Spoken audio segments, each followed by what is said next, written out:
सफाई से ऊपर ना वो टूटा वो पुराना पड़ा, ये नया बनाया। ये अंदर ये भी लिपाई, ये अभी खातून ना इसकी लिपाई कर रही थी। जब हम आए हैं तो ये लिपाई हो रही है।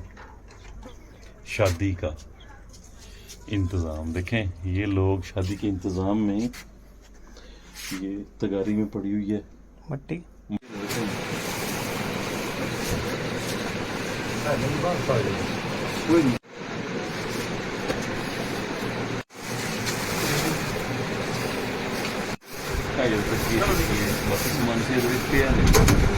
बिस्तरे में दो चादर हाथे से कपड़े दे पे बच्ची कपड़े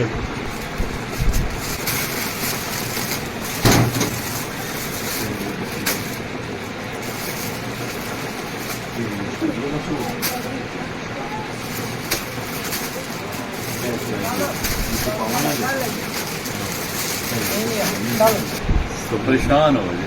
नहीं कोई नहीं परेशान है, हम लोग क्यों परेशान होना।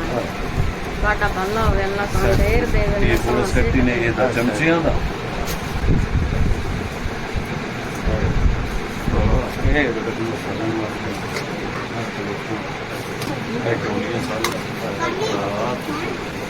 ये तो होया बच्ची दी सामान, ठीक है ते बच्चा चलो तो लेके आए हैं।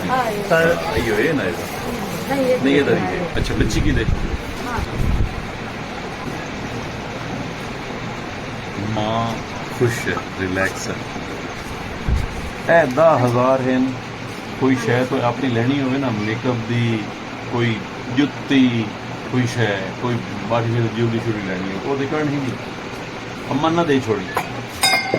ते 5,000 ही नहीं ਜਿਹੜੇ सूट आए पे ये सिवाल आ, ठीक है ये अपनी सिलाई करवा हूँ राजी है मेरी बहन। एक मिनट ठहरो, थोड़े गाड़ी किस ले आए हैं।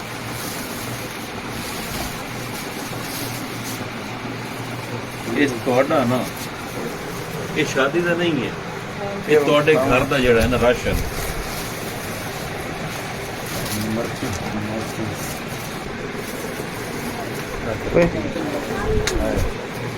मेरे पुत्र चावल